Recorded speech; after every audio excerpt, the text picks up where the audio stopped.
Hello students, how are you? Hope you are fine. Welcome to the world of आओ पढ़ें. Today we have discussed 9th class Maths Chapter 1 Exercise 1.1. आज हम जो भी exercise पढ़ेंगे उसके सॉल्यूशन और क्वेश्चन आपको स्क्रीन पे दिखाई देंगे. आज हम एक्सरसाइज 1.1 डिस्कस करेंगे. चलिए शुरू करते हैं आज. Number 1. Is 0 a rational number? Can you write in the form of P upon Q where P and Q are integer and Q is not equal to 0? इस क्वेश्चन के अंदर हमें चेक करना है क्या 0 रेशनल नंबर है. अगर हाँ तो उसे P अपॉन Q के फॉर्म में कन्वर्ट कीजिए. चलिए देखते हैं. Yes, 0 is a rational number और we have right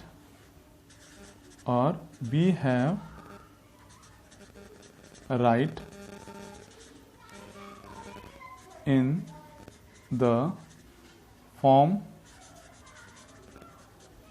P upon Q. अब देखिए 0 को हमें रेशनल लिखना है तो 0 अपॉन 1 लिख सकते हैं. 0 अपॉन 1 लिखने का मतलब है रेशनल, क्योंकि P अपॉन Q का मतलब ये की है कि Q कभी 0 नहीं होना चाहिए, यानी डिनोमिनेटर कभी 0 नहीं होना चाहिए, न्यूमरेटर 0 हो सकता है. इसका मतलब 0 एक रेशनल नंबर है जब P की फॉर्म में आता है. अगर Q की फॉर्म में आता है तब वो इरेशनल होता है. Okay, first question is complete. Question number 2. Find 6 rational number between 3 and 4.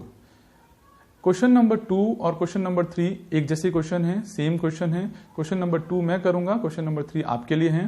देखिए किसी भी दो रेशनल नंबर के बीच में इनफाइनाइट नंबर ऑफ रेशनल होते हैं. इनफाइनाइट नंबर ऑफ रेशनल होते हैं. हमें यहाँ 6 रेशनल नंबर फाइंड करने हैं. उसके लिए मैं एक शॉर्ट ट्रिक दूंगा आपको. आपने ऐसे क्वेश्चन 8th क्लास में भी किए हैं, लेकिन उससे कुछ अलग बता रहा हूं मैं, जो सिंपल है और इजी भी है. आइए देखते हैं. Question number 2. देखिए 6 रेशनल नंबर फाइंड करने हैं बिटवीन 3 और 4 के. तो देखिए हमारे n कितना है, 6 है. मेथड देखिए n+1, जब भी जितने नंबर पूछे हैं उसमें 1 ऐड कर दीजिए, यानी 6 + 1 कितना हो गया, 7. हमें किसके बीच में नंबर फाइंड करने हैं, 3 and 4 के बीच में फाइंड करने हैं. तो देखिए 3 के न्यूमरेटर और डिनोमिनेटर पार्ट को 7 से मल्टीप्लाई कर देंगे और 4 के भी न्यूमरेटर और डिनोमिनेटर 7 से मल्टीप्लाई कर देंगे. मींस 3 को 7 से न्यूमरेटर और डिनोमिनेटर दोनों मल्टीप्लाई करेंगे, मींस दोनों साइड मल्टीप्लाई करेंगे.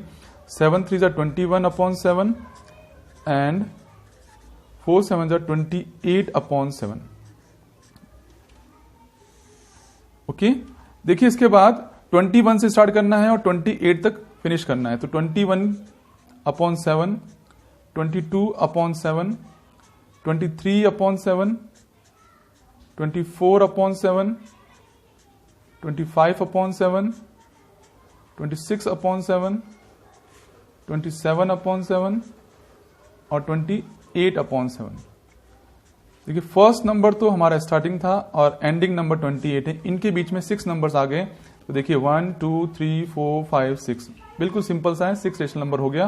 तो आंसर इज 22/7, 23/7, 24/7, 25/7, 26/7, 27/7. क्वेश्चन नंबर 3 के अंदर सेम क्वेश्चन है, सिर्फ उसमें चेंज है कि आपको find a 5 rational number between 3/5 and 4/5. तो वहां पर n कितना हो जाएगा, n हो जाएगा आपके 5 और हमारे मेथड के अनुसार n+1 यानी 5+1 यानी 6 से मल्टीप्लाई करेंगे न्यूमरेटर और डिनोमिनेटर पार्ट को. तो इसका मतलब 3/5 को हम 6/6 से मल्टीप्लाई करेंगे और 4/5 को 6/6 से मल्टीप्लाई करेंगे. इसका सॉल्यूशन आप ट्राई करें, मैं आपको हिंट दे रहा हूं, कंप्लीट आप खुद करेंगे. Number 4. State whether the following statements are true और false, give reason for your answers. देखिए इन क्वेश्चंस के अंदर आपको ट्रू और फॉल्स लिखना है और साथ में रीजन देना है. इसके लिए मैं बता दूं, आप फर्स्ट वीडियो देखें जिसमें मैंने आपको नंबर सिस्टम के बारे में, कुछ नंबर्स के बारे में बताया था. मैं फिर बताऊंगा आपको, लेकिन वो वीडियो आपको बहुत हेल्प करेगा. चलिए देखते हैं first question. First part, every natural number is a whole number. तो ध्यान रखिए नेचुरल नंबर हम जानते हैं क्या होता है. नेचुरल नंबर के बारे में हमने डिस्कस किया था कि काउंटिंग मींस 1 2 3 4 से लेकर इनफाइनाइट. और होल नंबर क्या होता है हमारे लिए, होल नंबर के अंदर 0 ऐड है और बाकी सारे नेचुरल नंबर। तो मुझे बताइए क्या होल नंबर के अंदर नेचुरल नंबर हैं? यस। तो होल नंबर में सारे नेचुरल नंबर आते हैं, यानी 0 के अलावा सारे नेचुरल नंबर आ गए। Yes, first question is true. और रीजन क्या हो जाएगा? होल नंबर में नेचुरल नंबर इंक्लूड होते हैं। सेकंड देखिए इसका, फोर्थ क्वेश्चन का सेकंड पार्ट है ये, every integer is a whole number. तो ध्यान रखिए, इंटीजर मैंने बताया था, इंटीजर को हम कहते हैं जेरेलिन नंबर, इंटीजर को हम कहते हैं जेरेलिन नंबर। और इसमें मैंने कहा था माइनस नेगेटिव से लेकर -2, -1, 0, 1 से लेकर पॉजिटिव इनफाइनाइट तक, ये सारे इंटीजर होते हैं। तो बताइए इंटीजर के अंदर जो नंबर हैं वो सारे सारे होल नंबर होते हैं या नहीं होते हैं? क्योंकि होल नंबर में आते हैं 0, 1, 2, 3 से लेकर इनफाइनेटिव।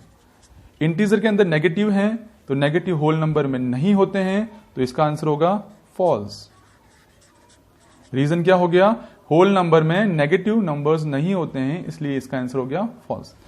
थर्ड देखें इसका part, every rational number is a whole number. तो देखिए रेशनल नंबर को हमने डिस्कस किया था उस दिन। रेशनल नंबर को हम Q से रिप्रेजेंट करते हैं और रेशनल नंबर का मतलब होता है P/Q, where P and Q are integer और Q कभी 0 नहीं होना चाहिए। और क्वेश्चन कह रहा है कि every rational number is a whole number. तो बताइए होल नंबर में तो हम जानते हैं कि सिर्फ 0 से लेकर 1, 2, 3 आते हैं इनफाइनाइट तक।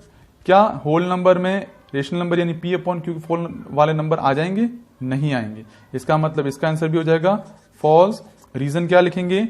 होल नंबर में P/Q वाले नंबर नहीं आते हैं। That's all. एक्सरसाइज 1.2 भी आज डिस्कस कर रहे हैं। उसमें भी फर्स्ट क्वेश्चन वैसा ही है जैसा हमने एक्सरसाइज 1.1 में किया था। फर्स्ट क्वेश्चन है एक्सरसाइज 1.2 का, state whether the following statements are true और फॉल्स, जस्टिफाई योर आंसर। देखिए वैसा ही क्वेश्चन है जो हमने डिस्कस पहला किया था। चलिए देखते हैं एक्सरसाइज 1.2 फर्स्ट क्वेश्चन का first part, every irrational number is a real number. तो देखिए हमने डिस्कस किया था कि इरेशनल नंबर्स कौन से होते हैं? इरेशनल नंबर्स होते हैं जो P/Q के फॉर्म में नहीं आए, यानी वहां पर Q = 0 होना चाहिए। P/Q के फॉर्म में नहीं आए, वहां Q = 0 होना चाहिए, यानी सारे नंबर जिनके अपॉन में 0 आ जाएं, 1/0, 5/0, या रूट वाले नंबर √2, √3, या फिर नॉन टर्मिनेटिंग नंबर्स। तो ये नंबर इरेशनल होते हैं। बट हमें इतना नहीं पूछना, ना इतना समझना है, हमें सिर्फ देखना है इरेशनल नंबर रियल नंबर में आते हैं या नहीं आते। तो रियल नंबर क्या होते हैं? रियल नंबर में रेशनल और इरेशनल दोनों आते हैं। तो हमारा आंसर क्या हो जाएगा? Yes, true. तो ट्रू आंसर हो गया, बिकॉज रियल नंबर के अंदर रेशनल और इरेशनल दोनों आते हैं। देखिए फर्स्ट क्वेश्चन और थर्ड क्वेश्चन, फर्स्ट और थर्ड मींस फर्स्ट क्वेश्चन का फर्स्ट पार्ट और थर्ड पार्ट एक दूसरे के वाइस वर्सा हैं। वाइस वर्सा मींस एक दूसरे के रिवर्स हैं। थर्ड पार्ट कह रहा है every real number is an irrational. क्या सारे रियल नंबर होते हैं? क्या सारे रियल नंबर इरेशनल होते हैं? तो आप जानते हैं कि रियल नंबर के अंदर रेशनल और इरेशनल दोनों आते हैं। तो इरेशनल जहां आ गया वहां रेशनल नहीं आएगा, तो सारे रियल नंबर इरेशनल नंबर नहीं होते हैं। तो थर्ड पार्ट आ जाएगा फॉल्स। ठीक है, नाउ सेकेंड पार्ट देखें। सेकेंड पार्ट बोल रहा है every point on the number line of the form √m where n is a natural number. Every point on the number line. देखिए नंबर लाइन हमने discuss नहीं करी है, बट आपको बता दूं प्रीवियस क्लास में पढ़ी होगी नंबर लाइन। देखिए 0 इस तरफ नेगेटिव नंबर्स आते हैं, यानी नेगेटिव इंटीजर आते हैं, -1, -2, -3, और यहां पर पॉजिटिव आते हैं 1, 2, 3। अब क्वेश्चन कह रहा है कि जो भी नंबर लाइन पे आते हैं वो √n की फॉर्म में आते हैं और √m जो है वो नेचुरल नंबर है। तो देखिए सारा रूट करते हैं, इसका रूट करेंगे, इसका रूट करेंगे, इसका रूट करेंगे।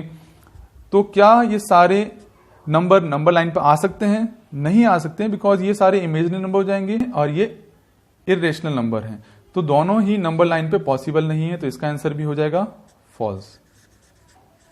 Now question number second, are the square roots of all positive integer irrational? If not, give an example of the square root of the number that it is a rational number. इस question में आपको बताना है कि जो number root में आते हैं वो सारे इरेशनल होते हैं, अगर नहीं है तो कुछ एग्जाम्पल दीजिए।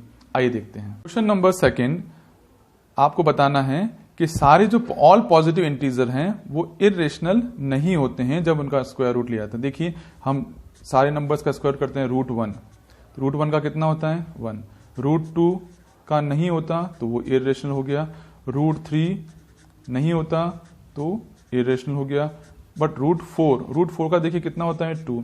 ऐसे करते करते हम चलेंगे तो देखिए √9 का 3 होता है, √16 का 4 होता है। मीन्स सारे नंबर इरेशनल नहीं होते हैं, इसमें से कुछ नंबर हैं वो रेशनल भी होते हैं। जैसे देखिए 1 रेशनल है, 2 रेशनल है, 3 रेशनल है, 4 रेशनल है। इसका मतलब इसका आंसर हो जाएगा कि सारे नंबर इरेशनल नहीं होते हैं और कुछ एग्जाम्पल्स हैं। तो एग्जाम्पल में लिखेंगे आप √1 is a 1, √4 equal to 2, √9 equal to 3, √16 equal to 4। ये सारे नंबर रेशनल हैं। इसके बाद क्वेश्चन नंबर 3 है, वो ज्योमेट्री बेस हैं, उसको हम नेक्स्ट मीटिंग में करेंगे। आज समझाई गई दोनों एक्सरसाइज 1.1 और 1.2 के सारे क्वेश्चन आपको समझ में आए होंगे। एक क्वेश्चन होमवर्क दिया है, उसका सॉल्यूशन आप कमेंट बॉक्स में लिखें, और जो भी आपके डाउट हो एक्सरसाइज से रिलेटेड वो भी आप कमेंट बॉक्स में लिखें। उनके डाउट और उनके सॉल्यूशन हम चेक करेंगे। और एक्सरसाइज और वीडियोस के लिए इस चैनल को सब्सक्राइब करें, और वीडियो अच्छा लगा हो तो लाइक, शेयर और कमेंट करें। Thank you.